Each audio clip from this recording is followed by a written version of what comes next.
Lots of people say there's no way that 2 of every known species in the world could fit onto Noah's Ark. You know what? We agree. But the truth of the matter is that the Bible doesn't claim that's what happened.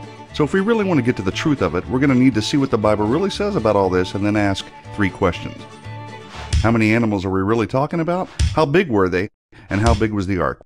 We answer those, we're closer to understanding the truth. Make sense? Good. So how many animals are we really talking about here? Well, let's jump back to move forward, shall we? Let's take a peek at day 5 of Creation Week and do a plain reading of Genesis 1 verse 21. And God created great whales and every living creature that moveth, which the waters brought forth abundantly after their kind, and every winged fowl after his kind. Jump ahead to Genesis 1:25, day 6, the same day man and woman were created, and here's what we get. And God made the beast of the earth after his kind, the cattle after their kind, and everything that creepeth upon the earth after his kind. So there you have a very clear account of the land and sea creatures created by God according to their kinds. Now, take a look at the phrase, according to their kind. What does it mean? Is it the same as species? I don't think so. It's possible that it's closer to what we call families in the typical biology class today, with some exceptions. Keep in mind that species is a man-made definition anyway. Confused? Let me explain. Let's take the dog kind, for example. We'll call the female dog taken on the ark Bingo, because that's the name of my first dog. Okay, from Bingo and her mate, you can get the various species of coyote, wolf, and even domestic dogs like the border collie, Great Dane, poodle, and so on. You get it? The different species we have now could have easily been generated after the flood from the information already present within the parent kind. So kind isn't the same as species at all. And a plain reading of the Bible teaches that Noah only had to take the representatives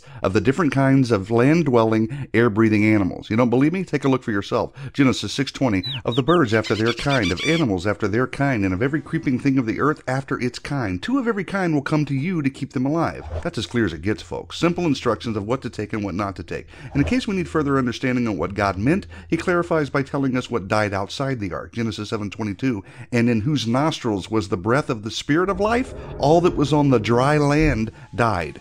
Okay, so he's not talking about any sea creatures being on the ark. Not the tiniest seahorse or the largest whale, because the last time we checked, they weren't swimming around on dry land. He's also not talking about plant life or single-celled organisms or bacteria. No, only things that have the breath of life in its nostrils and are on dry land. That's great, you say. But how many original kinds of land-dwelling, air-breathing creatures are on the ark?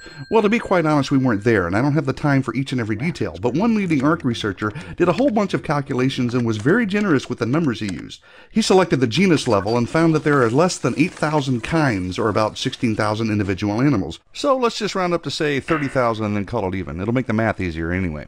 Could 30,000 animals fit on the ark described in Genesis? That's a good question. Glad you asked. To answer it, we have to take a look at 2 more things. The size of the average animal and the size of the ark. Make sense? Of course it does. Moving on. We can't list every animal, but we've got things from the various bird kinds to the elephant kind, from the various dinosaur kinds to the smallest mammal kinds, and so on and so on and so on. So you take all the young adult animals, because nothing says the animals had to be the oldest and biggest, and you look at all the various sizes we know of today, even from the fossil record, and you do some calculating, you come to the conclusion that the average size of the land animal is actually smaller than a sheep. But let's just use a sheep as the average size for the sake of argument. So now we've got the size of the average animal, a sheep, and we have the maximum number of sheep, 30,000. So are we going to need a bigger boat? Well, let's see how big it really was and if 30,000 sheep could fit on it. Back to the Bible. Genesis 6:15. The length of the ark shall be 300 cubits, its width 50 cubits, and its height 30 cubits. Genesis 6:16. You shall make a window for the ark, and you shall finish it to a cubit from above, and set the door of the ark in its side. You shall make it with lower, second, and third decks. Using what's known as the small cubit, that makes the ark approximately 450 feet long, 75 feet wide, and about 45 feet high, with 3 decks, a door, and a window. So this ain't no canoe or a bathtub boat with giraffe heads poking out of it. This is a huge seaworthy vessel. The total available floor space on the ark would have been over 100,000 square feet. The total cubic volume would have been 1,518,000 cubic feet, which is about the capacity of 522 railroad stock cars. So we're getting down to the nitty-gritty here, folks. How many sheep can fit into 522 stock cars? Well, just so happens I know the answer. The average double-deck railroad stock car can fit about 240 sheep. Now that's a lot of wool. So 522 stock cars holding 240 sheep-sized animals each gives us the hefty total of 125,280 sheep-sized creatures that could have fit onto the ark. Remember, we only needed to fit 30,000 on it, and 30,000 is almost 2 times the already generous estimate of animals necessary to represent all the species we see today. So it's easy to see that with more realistic numbers, there was plenty of room for cages, food, and even fresh water for the duration of the year-long stay that these animals had to be on the ark. And you know what? Ark researchers have studied this too, and I'll let you look that up. So there you have it. Simple reading of scripture, simple math, basic science. This fallible claim against the Bible is debunked. So it turns out that wacky Bible story about Noah and them their animals is more reasonable and more reliable than the atheist explanation of music, language, and morality.